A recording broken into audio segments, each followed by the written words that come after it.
Don't be a Richard, and forget to shop Merch with a Perf on ygoproject.com. That's ygoproject.com/merch-with-a-perf.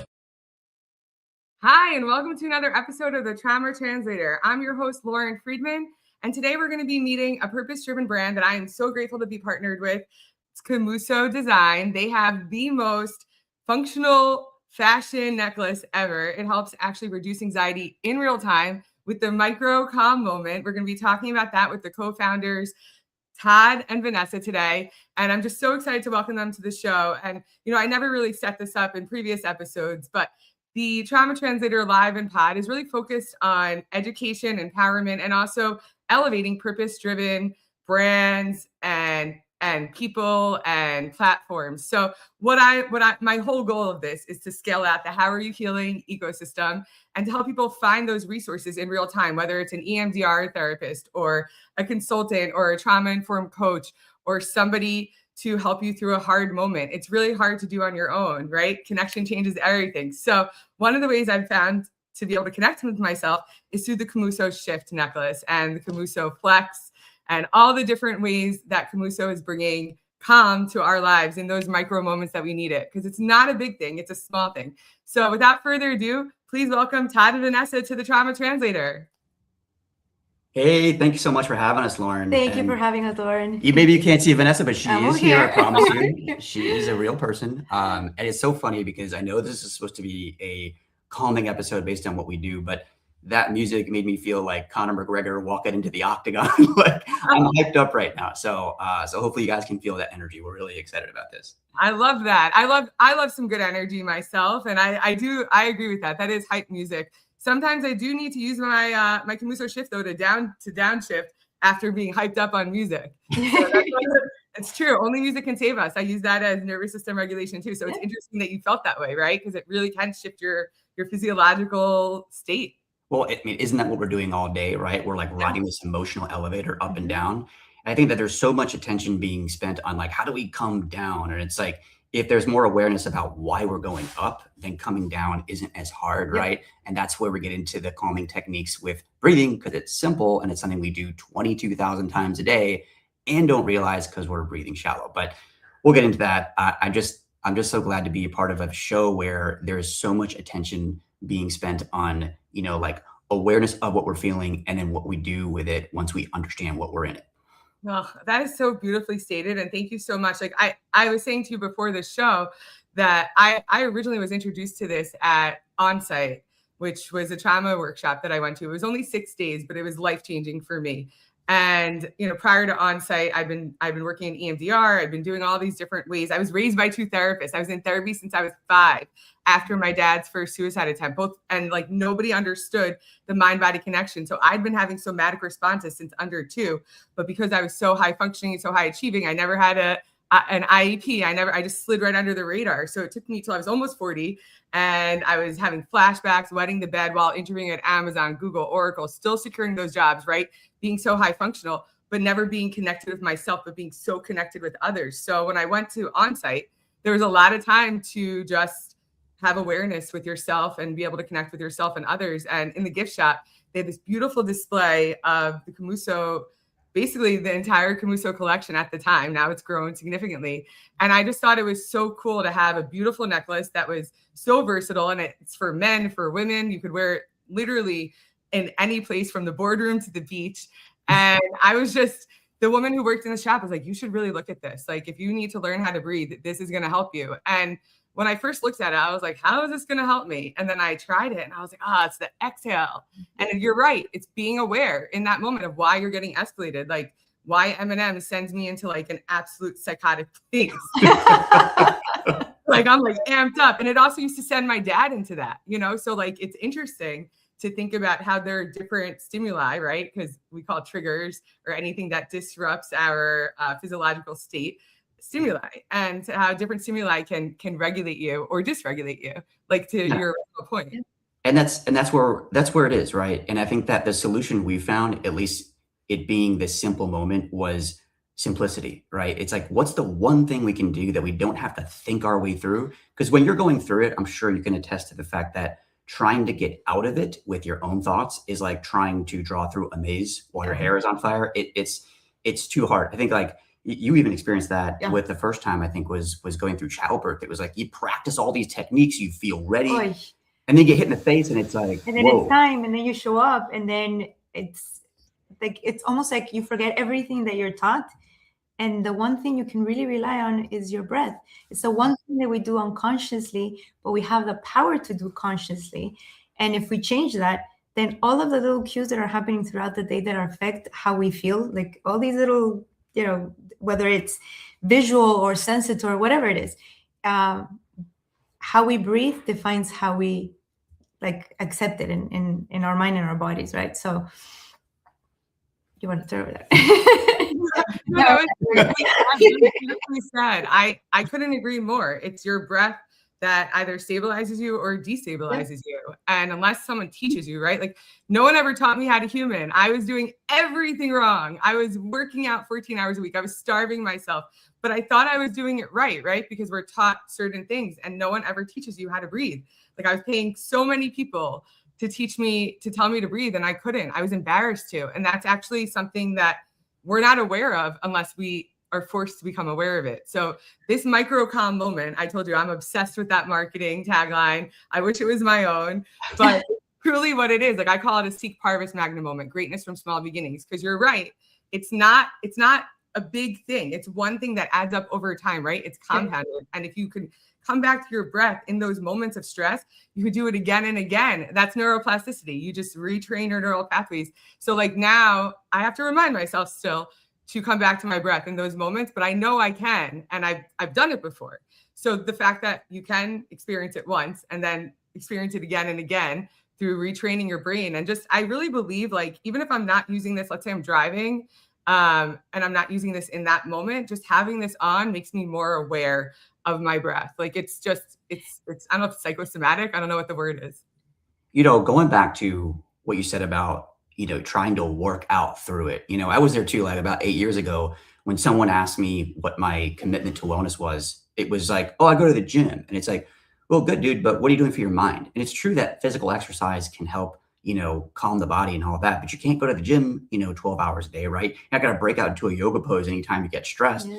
So to me, it goes back to like, you go back to like school, right? Where they taught you science and like, what was the building block of science? It's like, what is a cell? So I think for us, it's like, no one ever taught us, at least going back to my childhood, like, how do you think, or what are you supposed to do with your thoughts? No one, we go into like quadratic formulas, but like, how do you manage a negative thought? And you go into the science of it, there's 50,000 thoughts a day. 80% of those thoughts are negative, and then 90% of those thoughts repeat the next day. So we're in this like continuous cycle of stress. And I think that going back to your point, it's like, had we been taught how to understand what an intrusive thought is when it pops up like a little bubble, right? Like a text message.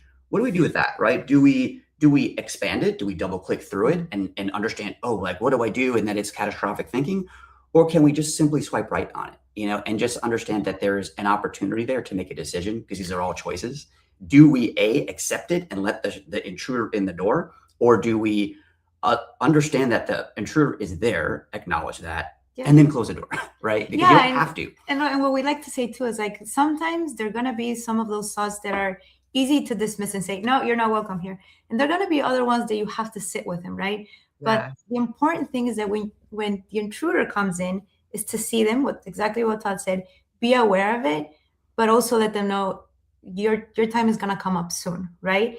But if you let them come in and you just let them go wild in your brain, then suddenly one little thing that goes bad, it's the end of the day, and you have so much anxiety and stress. And then like an analogy that we always like to talk about is whenever you have a fight with somebody, if you really, really like come down to like try to figure out why you guys are fighting, it's really not about the actual fight. Like it's like it's an intruder, right? Something came in, and then your thoughts go negative, and then the other person goes negative, and then it just explodes, right? Yeah. So it's so important to be aware from the beginning, because you can be the actual driver and not the passenger in a situation like this. Yeah, and then connecting the dots here is when you have that thought, it triggers shallow breathing, right? Mhm. And so when you can be hyper aware of, oh, like my chest feels tight. Okay, well, that's because something happened up here. So when you connect the dots, it's sensing shallow breath, because it's not easy to detect a negative thought or an anxious thought. But when you can detect a physical symptom, like your upper chest tightening, or you're breathing shallow, or you're holding your breath, which we do on and off basically all day, then we can take the opportunity to take control back, which is, again, not letting the intruder in the door and extending those exhales. That's why the necklace works so well, because it's physical. You're wearing it. It's setting that physical signal. It's like a calming anchor. But the longer exhales physiologically make you feel calmer. And it's not something you have to believe in. It's happening physiologically. Science, yeah. Yeah, no, I agree with you wholeheartedly. And you're right about those, Vanessa, when you were talking about those arguments. Like, again, that goes back to childhood. That goes back to your actual genetic imprint, right? Those aren't things that are even happening in the moment. But, in terms of, I know Carlos said something about you can't retrain thoughts. I couldn't read the whole thing, but you can. One of my merch with a purpose, healing-centered anxiety relief tools and products, that's what all of this is behind me, is similar to KOMUSO, because it's with you, right? It's whether it's a hat or a water bottle. But one of the slogans is, I let thoughts pass like waves, because you do let it, to your point, you can't just let all of them pass, right? You do have to be able to process and be able to actually work through it in order to release it. But unless you know how, it will get stuck in your body, and you can't control every single piece of thought, every single stimuli that happens, and try to control what happens in your body. But unless you're aware of it, then you could end up releasing it. And I didn't know how to be in my body. So when I first started to learn how to human at almost 40, it was hard for me to listen to my body at first, but I knew that if I had a thought, I could start speaking kindly to myself, right? These are things that are these are conditions. It was my mom, telling me that all the negative things, not even society. And when you're aware of those thoughts, and then you have the ability to actually de-escalate in real time, this really does help prevent those panic attacks, those deep anxiety attacks. Can I ask you a question? So Vanessa, I know your background's in fashion, which is very clear. How did you even dream this up? How did you both dream this up? Because I love this brand, and I just would love to hear more about your background story. Well, funny, it happened at the time I was working as a fashion designer. And then Todd and I were at periods in our life with our work that we were going under tremendous stress. And we kind of decided that was just basically the standard, feeling like that all the time. But we realized that was affecting our personal lives, our relationship, everything, right? And we have a friend that's a psychotherapist, and Todd had gone to see him, and he had mentioned to him, hey, you should do yoga and meditation. I was doing yoga and meditation at the time, but then all the little micro moments that anxiety would sneak up, I couldn't go and do meditation or yoga for 10 minutes, right? Yeah. So our friend psychotherapist tells Todd, I need you to breathe through a McDonald's straw. So Todd is like, all right. So he breathes through it, and he comes back home and he says, you are not going to believe this. He's like, I need you to breathe through the straw. It's really going to help you. So I was very skeptical about it. And I tried it, and I noticed that after doing it for about a minute, I could tell, I could feel how my jaw was relaxing, my body language was changing. I was more receptive of everything around myself, as opposed to, we don't notice, but sometimes we're so tight just with our body language. And by doing it, I'm like, all right, I think there's something here. So brainstormed together, and we went back and forth. We're like, okay, so how do we take a straw and we make it something that can actually help people, right? So there's where design came in, and I thought about something that you can carry close to your heart, because it's something that means a lot, something that is a reminder when you're wearing it, and also something that is functional, right? And the actual design of the piece came from the KOMUSO monks of the 17th century. They used to use this flute that's called a shakuhachi, a very, very long flute.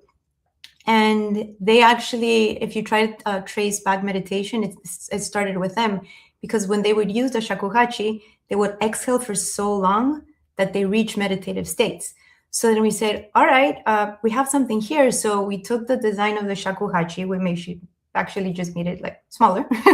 And then we tested various circumference and lengths of the piece to get the ideal exhale to extend to 8 seconds, because by yourself, if I ask you to exhale, you're probably going to exhale about 3 to 4 seconds. And when you're under stress, let's say 2 seconds, right? So the idea is to force the exhale. So when you exhale longer, you're telling your parasympathetic nervous system to calm down. So long response there. But actually, I just want to add something there. Well, first of all, it was a Dunkin' Donuts straw. It wasn't McDonald's. Oh, I'm so sorry. Yeah. I'm sorry. I don't. Okay. I would never drink McDonald's coffee. I don't drink coffee, so I got that wrong. I love both of those stories, by the way. I'm so sorry. And it was an experience that like it was so cool for us because like we're husband and wife, So when we're, let's call it troubleshooting during an argument, it's like we're both looking at each other, we're like, we're not breathing. And it's like once we take that moment to like, I'm talking about 90 seconds of just going along with the exhale, the argument immediately gets into a much better place because we're like, oh, there's clarity. And it's not random, right? There's when you are in fight or flight, when you are shallow breathing, something very simple is happening to your brain. You're producing a chemical, a strong hormone called cortisol. It's in the prefrontal cortex, which is in the decision-making part of your brain. So like, this is like reptilian, where when you are in an argument or anger or emotional, you are not able to have rational, logical thoughts because you need the cortisol, which is and adrenaline to fight, run, or, like do something extreme with your muscles. But when you're trying to talk or sleep or have a conversation or just be yourself, you battling the cortisol, you're not going to win, So that's where the breathing comes in. It's just this simple thing you can do every single time to get you back. Well, it's like, for example, another example, when I used to be a designer, I had to give presentations, right? So I like to say that I'm really good at being at the computer, working the whole thing. And the minute that I have to stand in front of people, my goodness, I could be as prepared as possible, but I would feel my heart racing. I would feel like I'd be turning red. And I mean, whether it's in a fight, whether it's before you're presenting in front of people, it's that, again, that micro moment that comes in, the cortisol peaks in your brain, and then it just takes over, right? But you have the ability through breath to calm down and tell your body, I am safe. It's okay, right? So that's why we wanted it to be a necklace. So it'd be around your neck and you would have it with you, kind of like a security blanket, let's say. Yeah. No, it is.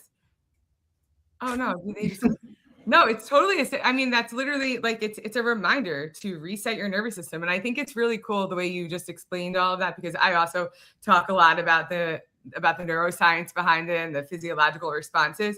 But to your point, like when you're working together, especially as a husband, wife, as a family business, like my ex-husband, we were together for almost 20 years. Like he's in a family business. And I was like, I will never work there because I don't want to be part of that situation.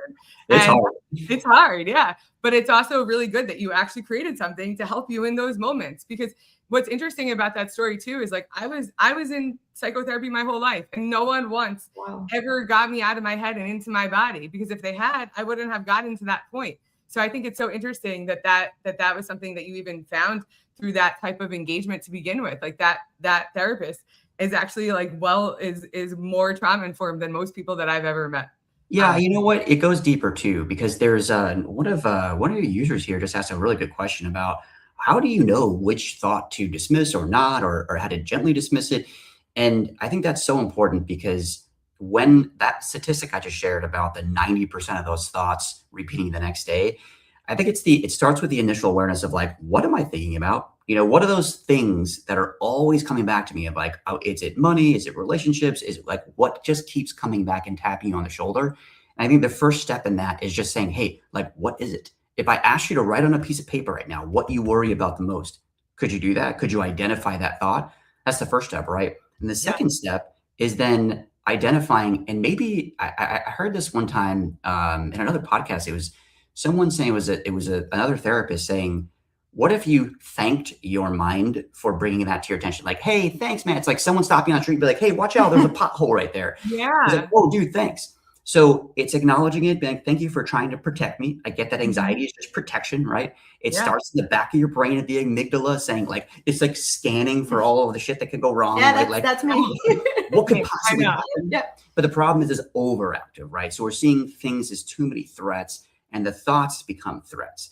So I think it's the repetitive nature of those invasive thoughts that if you can accept it and be like, okay, cool, I see this thought and I understand there's nothing I can do about it right now. Like I can't fix it right now, right? Like if I have $5 left in my bank account, okay, well, I can't fix that right now, right? That's a long-term problem, but I can make a decision to avoid making it worse, right? Because if you can start with a thank you anxiety, like, cool, thank you for protecting me. Now you're setting the tone as not like, uh-oh, like, what do I do? Yeah, so I think it goes back, Lauren, to what we're saying about the intruder, right? So back to that question, it's interesting because Todd and I have had this conversation. Something that to me is an important thought is not important to Todd. And he'll say, oh, I can dismiss that quickly and I can't dismiss it quickly, right? For example, something that comes about our kids, right? I won't dismiss it as quickly and he will. So I think what really, really matters as opposed to whether you can dismiss it or not is being aware of why you're thinking about that one thing specifically. Like the thing that has helped me tremendously is when a thought comes in, I'm like, all right, you're here. I see you. And then I ask myself, why am I thinking about this right now? And then what can I do about it? And if I realize that there's nothing immediate that I can do about it, then it says, okay, I'm going to put you back here in the back burner. There's nothing I can do, right? And a lot of the things that we have anxiety about are things that haven't even happened. That means we have no control of them, right? Yeah. And it's that innate thing of us that we want to be able to control everything to kind of secure our future so we know that we're okay, that kind of takes over. And that's the beautiful part, is that when you're able to, like, through breath, acknowledge things that are coming into your life, it actually starts becoming liberating because you get to decide. You're like, you know what? I'll give you an example, not to make this too long, but about a year and a half ago, we were in a car accident. I have a bulge disc and it brought a lot of pain, right? But the pain was so chronic that it got to my head to the point where I thought, this is it. Like I'm gonna live like this forever, right? Yeah.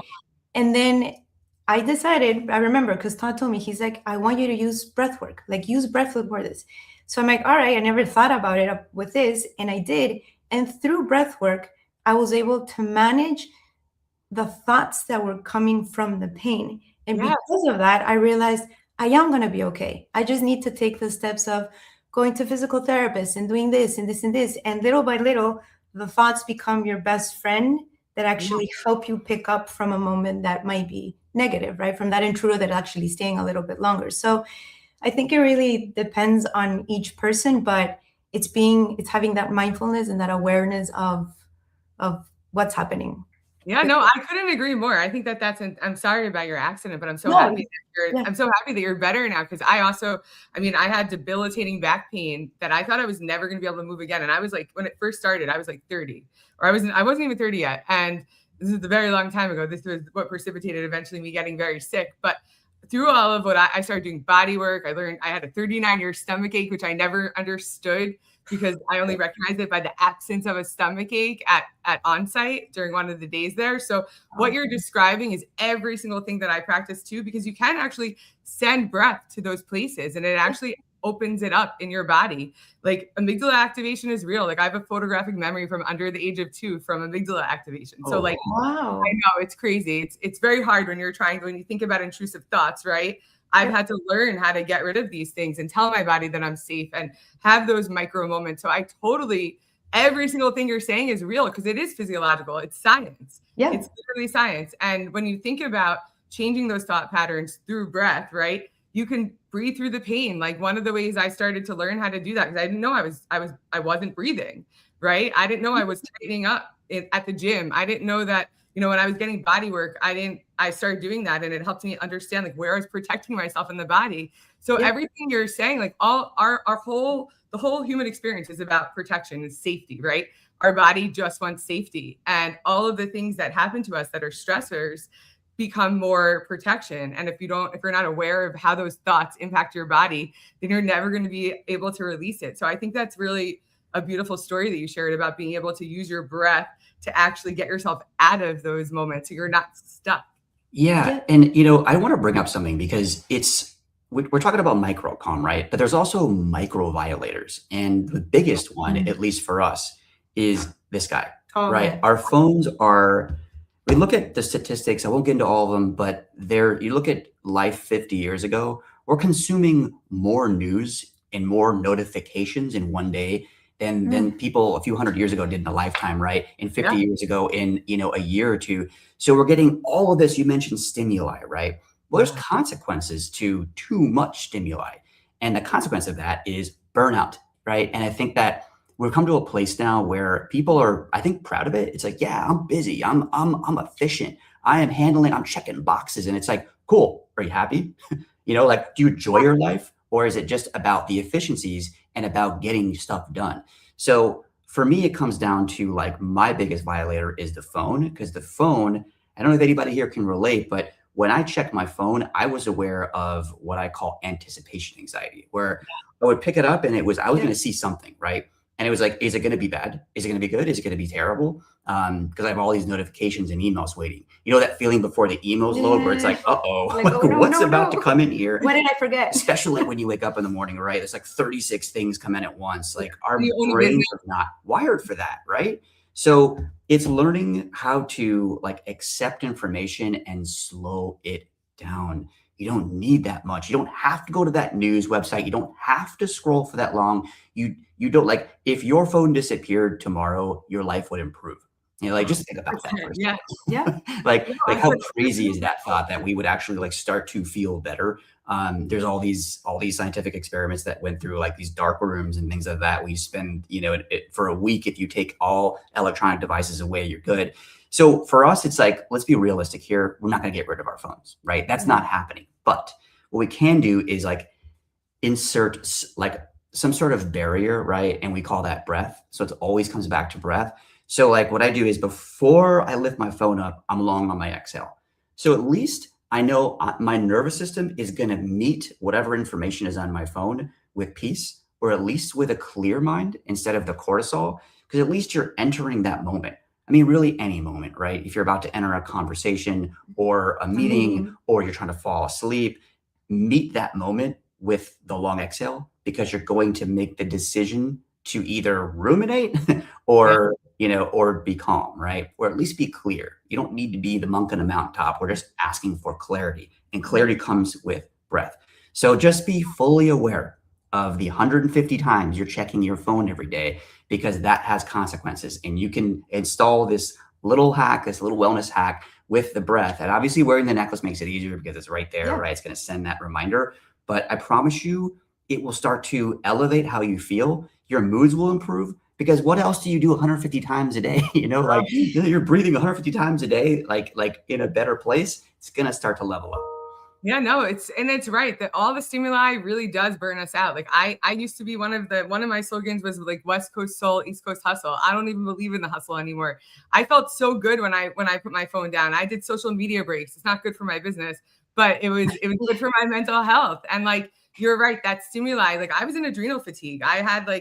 I burned out at everything at one point, and it was really scary. And a lot of people find themselves in this constant state of hyper arousal, and they don't know it, or a freeze or a fawn, right? Because we're not aware and we are being overstimulated. So during this whole journey in connecting back with my breath and my body, I've stopped consuming so much. I'm very intentional in how I consume, what I consume, when I do my work, because I will get a migraine. Like I have that jaw pain that you were talking about, Vanessa, before, is that everybody, any high performer has all of these things. And when you do lead with instead of anticipation, you lead with regulation, right? You have the ability for clarity, for discernment, for agency over your life. And you could say like, I'm terrified about what's going on in my life, but I don't have to internalize that right now. I could actually find a way to find calmness and find safety in my body. And no one teaches you how. So this is just a beautiful way to just go into any moment. Like I keep this by my nightstand. So like, if I'm not wearing my necklace, when I look at my phone really does disrupt me. So do you, Lauren, do you remember, I'm showing my age here, so you probably don't remember, the first video game ever was this game by Atari. I'm just blanking on an asteroid or something like that. The Asterix or something. I do remember that. Yeah. So this is the little thing that goes under the screen. Yeah, like there's like asteroids coming at you, and you have to move the bar to like. So this is the metaphor I want to use, because it's the way I look at it is like, you don't control a lot that happens to you, anything really that happens to you, right? You control your response to that. It's a Stoic principle. So I look at it as like the game of asteroid, where you are moving the controller to whatever happens, but you're not controlling the asteroids, right? You can't. Yeah. You can't control the weather, right? You can't control the emails that come in. You control your response. So it's like, so just pay attention, because in the game of asteroid, you cannot get ahead of the game. You have to just deal with whatever asteroid is right in front of you. Yeah. So I think we get into problems when we try to solve all of the asteroids, right? Like, how am I going to solve all the asteroids today? You can't. And then that puts you right into fight or flight. And now you're making decisions from a place of dysregulation and overload, right? That's burnout, because you're trying to juggle too many things at once. So just go back to Atari. Like, just go back to simple and just control that little bar with whatever's happening right now. Ping. Good. Next. Just deal with one thought at a time. Well, so it's funny you should say that. So one of the companies I worked for was acquired by PayPal, and Don Kingsborough, I don't know what he's doing now, but he actually was one of the, I don't know if he was a founder of Atari. So when you said Atari, it reminded me of that. It's really not part of this, but I used to think of my life as like playing a constant game of whack-a-mole. Yeah. And, you know, in therapy, you're taught, like I was raised by therapists. I was in therapy forever. And it was always like, it's not about what happens to you. It's about controlling your response.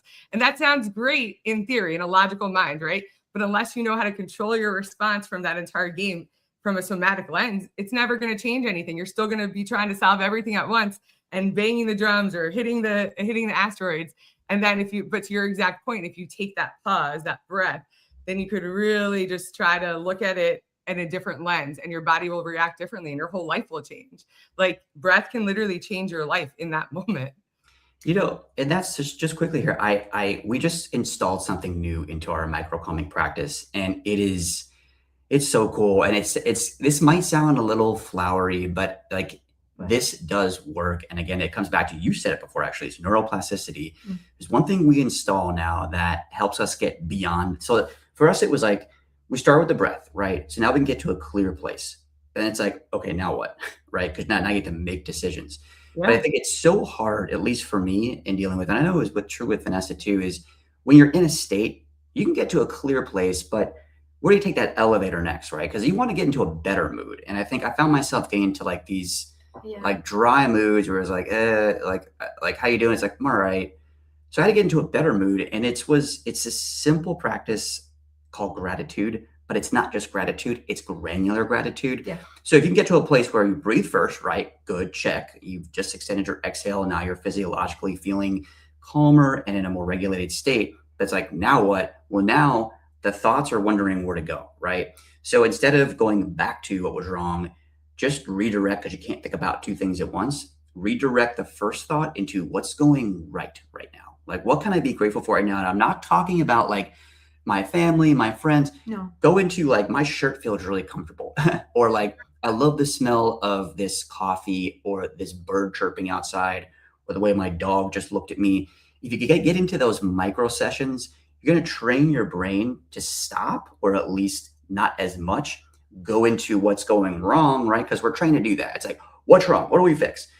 Into what's going right. Because then, like the game of Tetris, you'll start to form these patterns into what's going well right now. And then guess what? That puts you in a better mood. So now you're regulating and then mood stacking with joy through gratitude to a place where you're feeling good for reasons you can understand now, because the brain automatically is associating to gratitude. Yeah, it's like the example that I like to use. It's whenever you buy a car, right? Suddenly you see so many of them on the highway, right?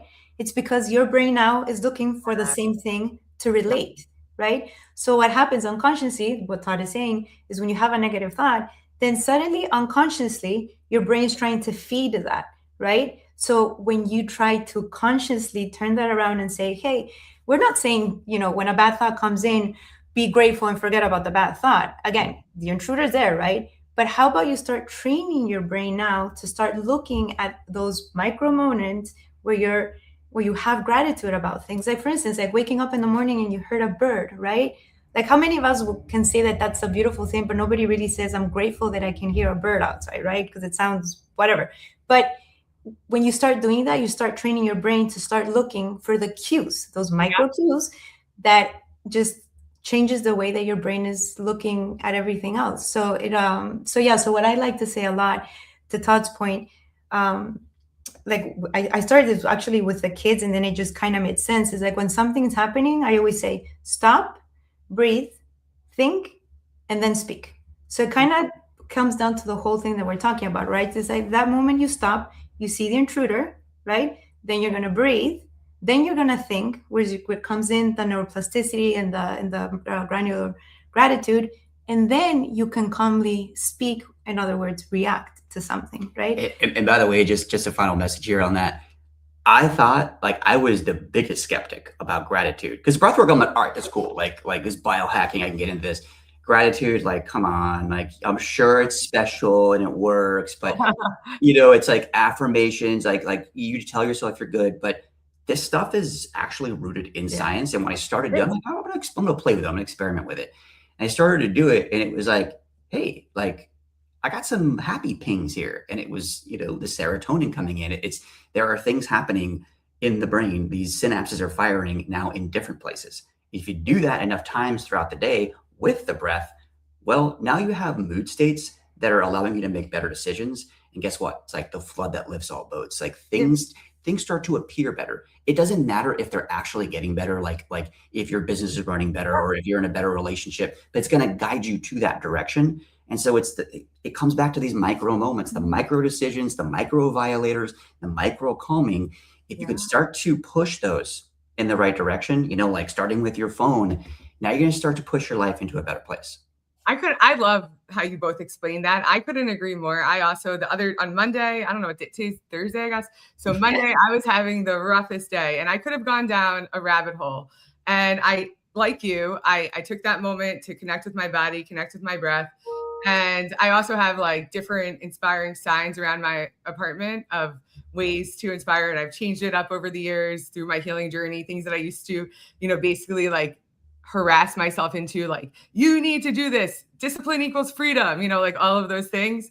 Work hard. Nobody cares. Work harder. I've now swapped out for other types of motivational signs. And one of the signs I have is, what's the best that could happen? So like you said, right, nothing changed in my life, but I was like, all right, we're not going to go down this because nothing good is going to come from there, but more from gratitude. To your original point, when I was told to be grateful, when I was deep in adrenal fatigue and I literally could barely leave the house, and I'm being told to be grateful, I was like, listen, I'm a very grateful person, but like, that's not a realistic conversation right now. But when you train your brain and you train your thoughts, right, to your original point, Vanessa, about like once your brain can see something or can feel something, it looks for that over and over, then that's really how you change your life, because it's going to attract more. And it is deeply rooted in science, to your exact point, Todd. And it sounds woohoo, right? But it's real. And all of this is real. And like, even when I thought the other day, I was like, what's the best that could happen? I'm ready to receive. It just changed everything. And by the next day I woke up and I felt so much better. And it was also a smell that made me feel good. And when you're aware of all those micro stimuli and those micro moments, you could really change things in real time. But you have to connect to your body, and the breath is the way to do it. Yeah, and then another thing that actually helps with gratitude, because I've spoken to a few friends and we tell them, explain this, and like to Todd, some are like, all right, like, okay, fine, I'll practice gratitude, and today I'm grateful for the weather, whatever it is, right? But I feel like somebody that really wants to learn how to do it, a great way to do it is every day, write down one thing that you're grateful for. But the trick is you cannot repeat it ever again. That is very tricky. So that trains your brain to start looking for things that are always there, but you're not aware of. And then eventually that becomes a habit. You go out for a walk, and then suddenly, a tree that has always been there and is flowering, it now is something beautiful to you, right? So exactly. I've had to do that exact thing. I am thankful for the birds and for the water. Like I thank the nature every day, because whatever. I mean, it could be the smell of your towel. Yeah, it could smell like the simplest thing, like the taste of water. Like, I don't know, but but there's one thing that I had to be careful for. Right? I don't know if anybody can relate to this, but I think I was getting into a situation where this is always a push and pull, right? You never figure it out. But I was getting into a situation where every day I would come into some unexpected thing, right? Because I would have this expectation of things are going to go well today and I'm going to crush it, right?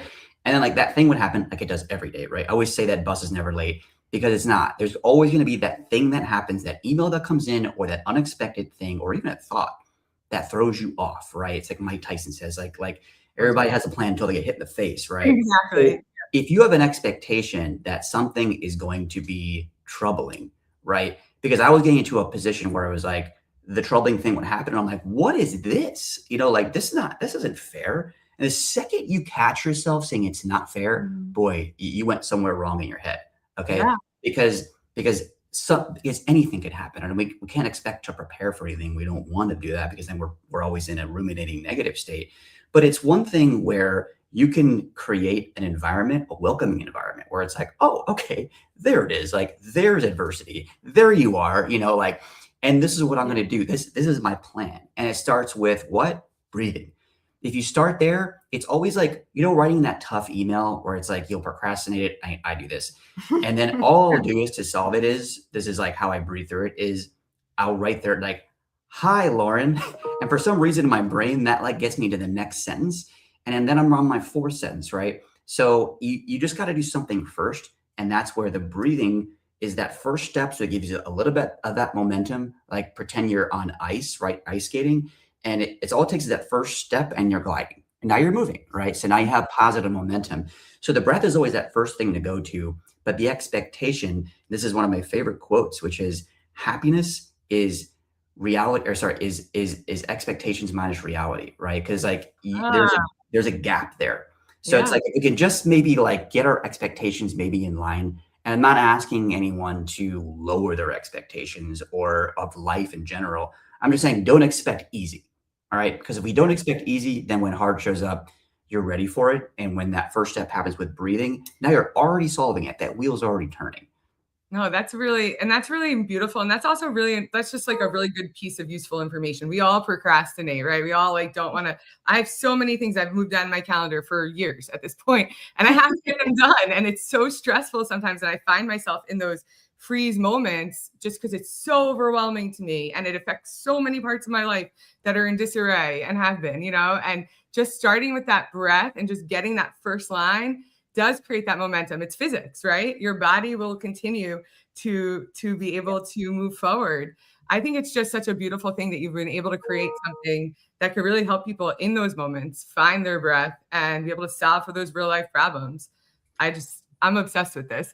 Well, I would love to have you guys on again. Like we're not ending this soon, but I think there's so many avenues we could take here. Oh, so many stories. I love it. Everything. Yeah. But I love how it intersects with your life, right? Because you've been through so much. And I think it's one thing that we explain our story, but I think it made my day when I found out that it affected you so much because of your story. And it's like, wow, this is someone that has been suffering for way too long and has found a little bit of relief with this. So it's something where wherever you are on that spectrum of life, just know that the breath can help you. And when you hear it from people like myself, Lauren, my wife, like you understand that even if you're a professional athlete, like we're all dealing with the same thoughts, right? The same intruders, the same expectations, like we're wrestling with this all day. So I just wanted to thank you for bringing your perspective into this because I think it allows, all of us to look at this from so many points of view and that allows for acceptance and like to expand the thought process. So thank you. Thank you. I mean, this is just, I really appreciate all of the tips that you've been giving everybody. Like there's so many applications for this because it's so easy, but it's something we're not conditioned to think about as a society. And this is, I mean, truly nervous system regulation is literally a panacea for society. Like, I don't have to tell you that. It's something that I talk about every single day to anybody that will listen. It's how I feel about emerging technology. Like I really I used to be obsessed with technology because of what had happened in my career and how things were being measured improperly. And it's the same thing as when you look at your life like in a silo and you're saying, hey, like this one thing is bad. I'm gonna do X, Y, and Z to solve it, instead of looking at things holistically and say, hey, this is how I can solve it with breath. This is how I can solve it with changing my thoughts over time, right? Nothing happens like immediately, except you can regulate your nervous system in real time. You can also break addictions, like the neuroplasticity that you were talking about.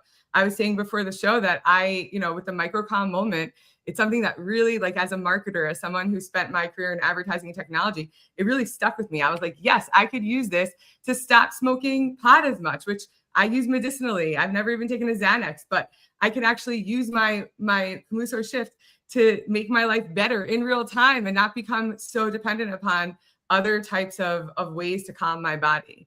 And this is just healthier, and it's something that everyone can use of all ages. Yeah, I mean, I'm glad you mentioned, the habits, because you think about where the stress goes, right? Because it's got to have an outlet somewhere. And that's where, for us, we each had our own, negative coping mechanisms. And that's where I feel like if you can start to transfer the load somewhere else, to me, I look at it back to a metaphor here, but like, if you look at it like a pin that you put in a beach ball, that air, all that trapped air and tension and toxicity inside has to somehow get out.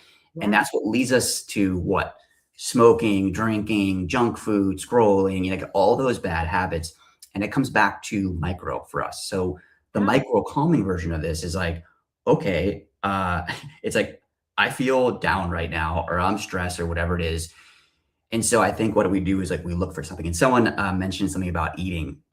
So there we have a decision to make, right? What are we going to eat? Are we going to eat the ice cream to make us feel better, to give us that serotonin, right? Which you compound that decision over 30 days. Now you just gain 5 pounds of fat.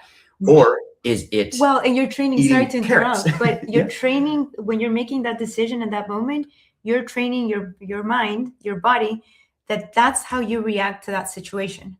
So then you're saying, so then you start putting one and one together, right? Because for example, like it happens to me, kids come back from school, there's so much happening, my brain is like saturated. And what I want is a glass of wine, right? So if I were to take that glass of wine every single time that I feel like that, I'm teaching my brain that whenever I feel like this, the only way to self-regulate is with a glass of wine. But that's not true.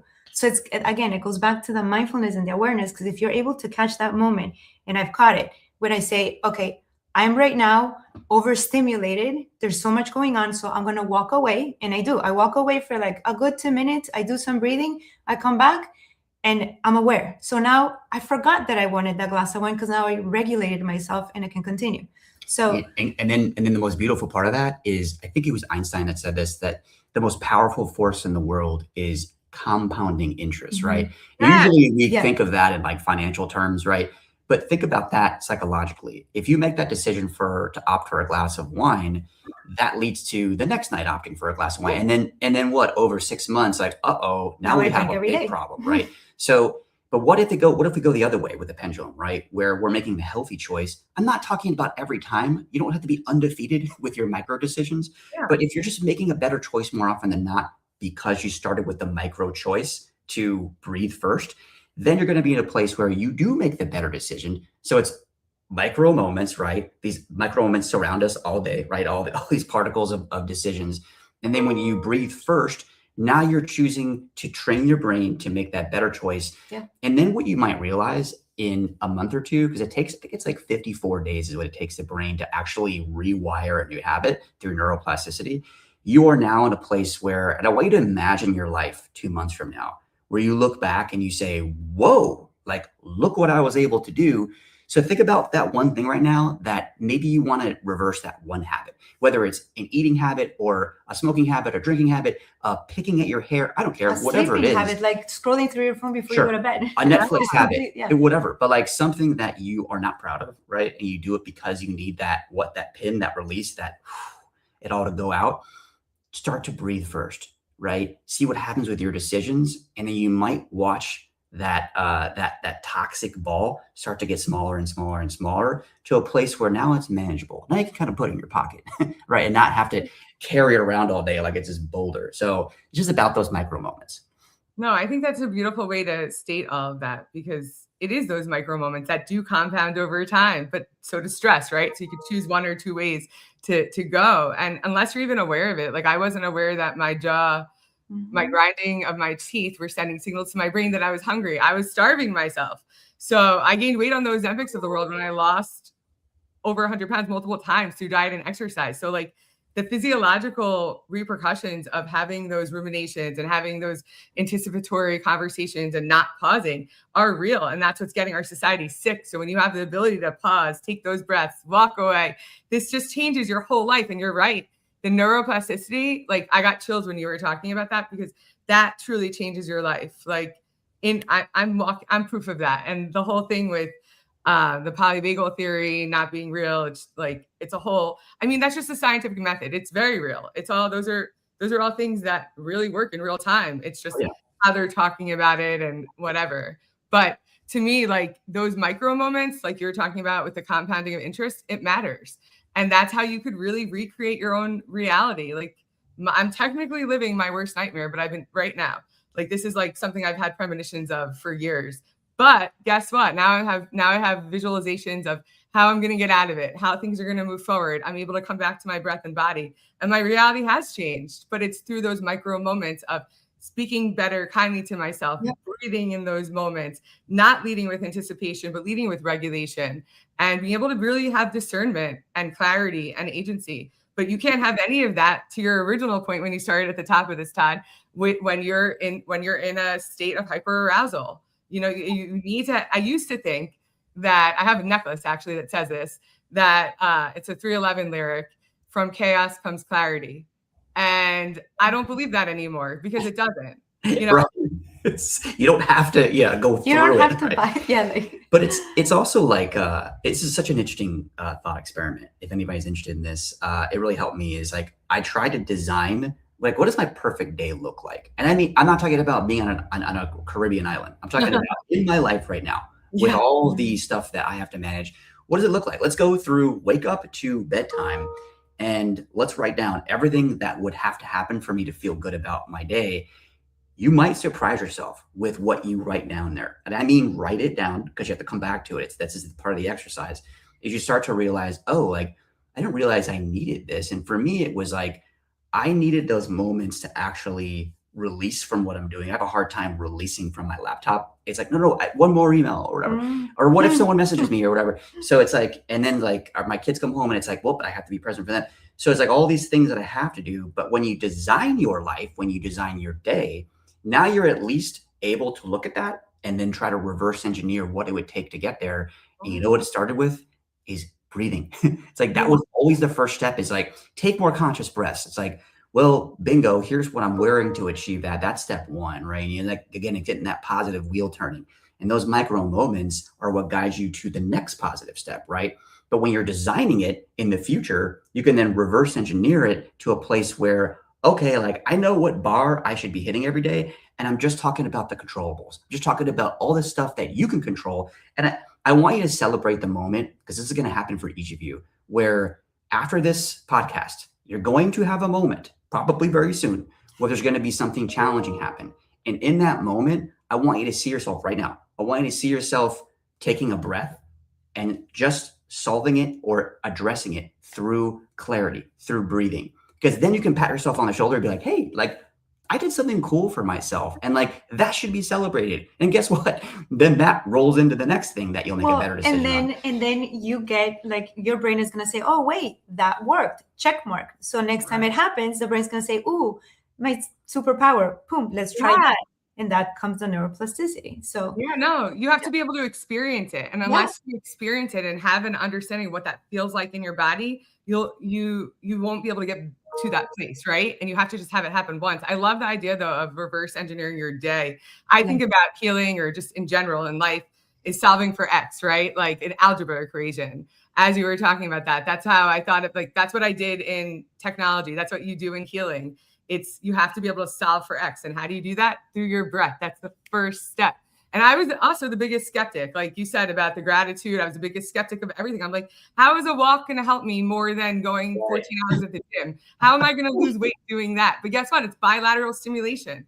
And it actually, there's so many physiological benefits to breath, to actually doing these types of exercises, even writing things down, like you had just said, it helps your body retain things. So I think the first step that, like, everyone should do is to buy a KOMUSO necklace. I swear, I literally tell everybody about this. I'm like, come to one of my events. I'm starting to have these anxiety antidote events. I'm going to be having the first one on March 12th I might have a sponsor for this, so I'm going to talk to April more. But I'm really excited to spread the KOMUSO gospel, because it's funny, I would have more people buy on my site, buy on my landing page, except I've already given them out as gifts to everybody. When people see my stories, they're like, "Oh, we got this. We love it so much." And I'm like, "Yeah, I'm glad that I bought this years ago." But people are loving it, and you can buy it right now with the QR code. I'll be updating it soon. But it's truly amazing, and people can change their lives in real time. Thank you so much for all of your wealth of information you've been giving everybody today. It's beautiful. Thank you. I mean, you've been singing the gospel here. We really appreciate it. And I was wanted to ask you something. If we could do something really quick together, can we take a deep breath together? Because I wanted to do that at the beginning. I should have started that way. No. And I do this because some people interpret a deep breath in a different way. If you asked me 8 years ago how to take a deep breath, it would be, and it's nope. It's like, that's not right. That's not a deep breath. Let's do it. I love it. So let's do this. On the count of 3, we're going to take a really deep inhale through the nose. We're going to fill our diaphragm with air. So I want you to treat your belly as kind of a balloon right now and inhale that. Then we're going to pause and try to exhale for 6 to 8 seconds. So 3, 2, 1. Pause and then let it out.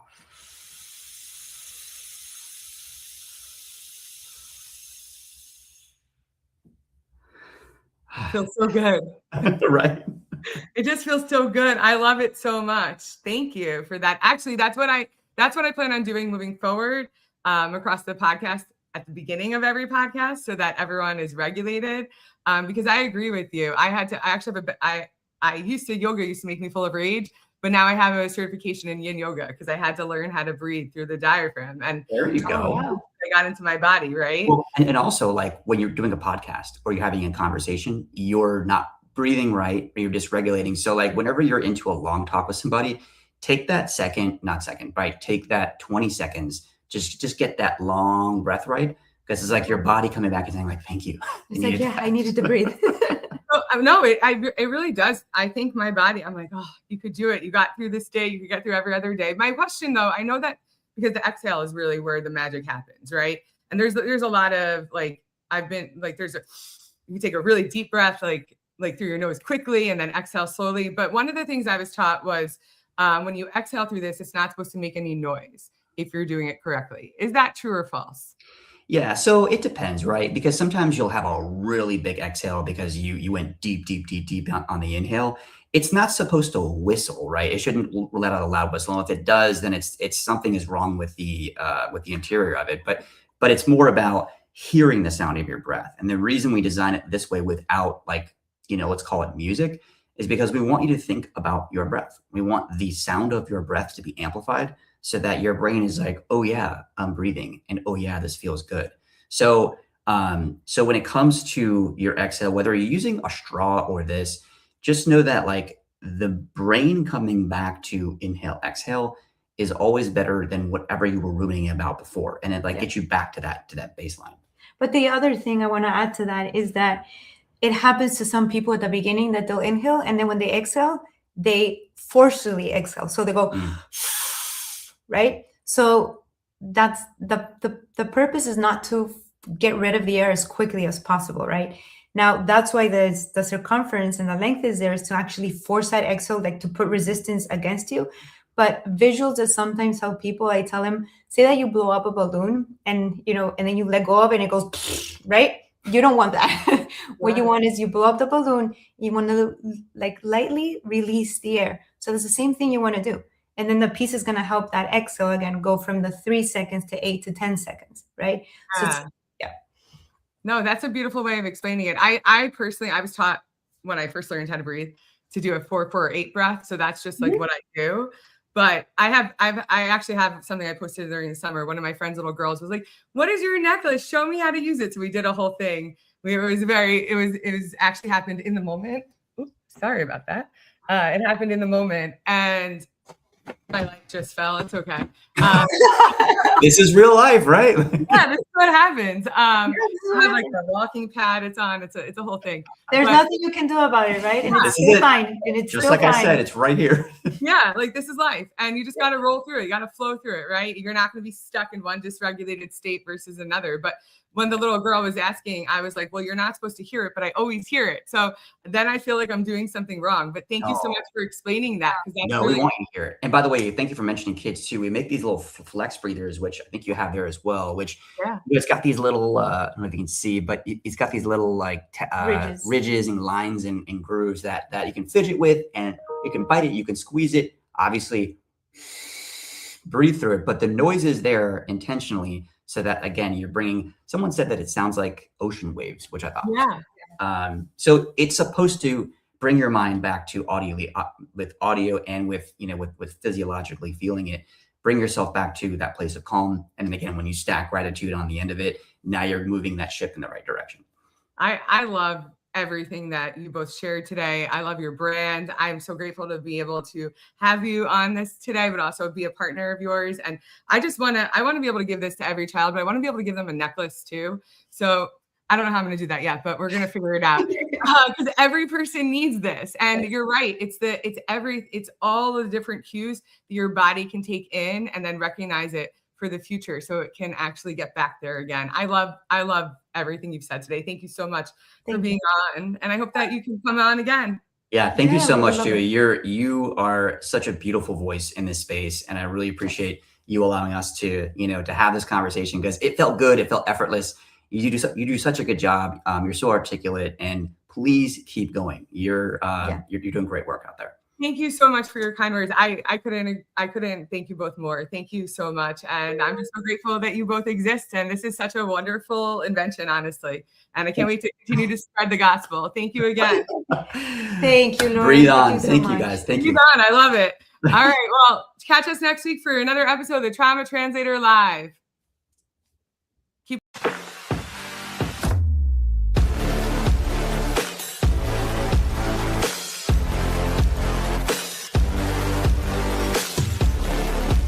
So all of the jewelry that I have behind me, I'm always wearing the KOMUSO shift necklace. And the reason why is that it actually is an anxiety antidote. It helps you shift into calm in real time. And it's all about the exhale. So what I like to do is do a 4-4-8 breath. 4 seconds in, 4 seconds hold, and 8 seconds on the exhale. And the exhale is where the magic happens. It actually helps reduce your heart rate. It reduces blood pressure in real time, and it helps you breathe into calm. So let's do it together. Inhale for 4.